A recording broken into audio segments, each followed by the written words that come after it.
Achieving net zero greenhouse gas emissions by 2050. It's one of the goals of the U.S. Navy and Marine Corps, and it's all part of the Navy's Climate Action 2030 plan.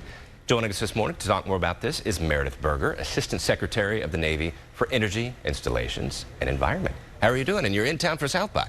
I am. I'm really looking forward to it. I'll actually be this afternoon at Austin Community College, joining some of my colleagues for a panel on energy and national security, some of the impacts of climate threat, and so really looking forward to that conversation and glad to participate. Yeah, and so I assume you'll be talking about this plan. What is the plan, and how does 2030 factor into it?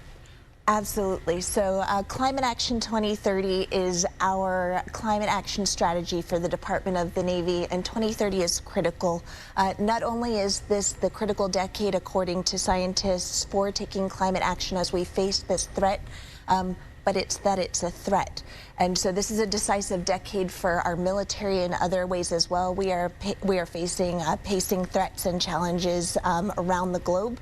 And one of those things that compromises the way that we are able to achieve mission and able to engage, train, prepare, and if necessary, fight and win is that climate threat. And so we are preparing on all fronts. Yeah. What are some of the risks of climate change? And you kind of talked about this just there. How does it affect the military? It affects the way that we operate. So as we look at things like energy security, it is important that we are independent, that we have resilient, reliant, redundant energy that comes from renewable energy. There is nothing more reliable than renewable stored energy. And so we look at that both on the shore side and on the operational side to make sure that we stay focused on mission, not worried about logistics, external dependencies that we may have, so that we are always maintaining that maritime dominance. Yeah. What are some of the goals you're trying to hit?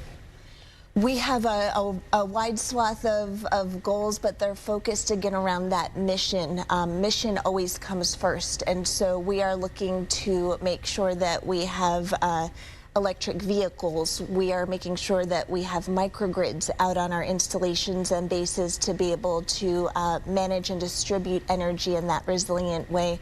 We're looking at places where we are forward deployed using our platforms and working with industry to make sure that we are finding ways to meet some of those requirements of the future, which is one of the really exciting things about being here for South by Southwest, where you have all of these innovators and people who are really thinking about how to get after some of the biggest challenges. Yeah. Got about 45 seconds just to wrap us up. Advice for Americans on how to reduce their carbon footprint and help you guys out. Absolutely. And so first, looking at reduced consumption, be a smart consumer of your energy. And so it's all of those little things like turn the lights off, look out there at how we're moving towards an electric vehicle movement. You're going to start seeing infrastructure. That infrastructure supports the domestic side. The military is right there too. We're looking at how to put electric vehicles into our fleet. Make sure that you're using resilient and sustainable materials. The market is starting to flood with them. Be a consumer of those products and think about where those go. But at the end of the day, it is making sure that we are working together to make sure that we are reducing that threat of climate challenges and increasing our resilience as a community.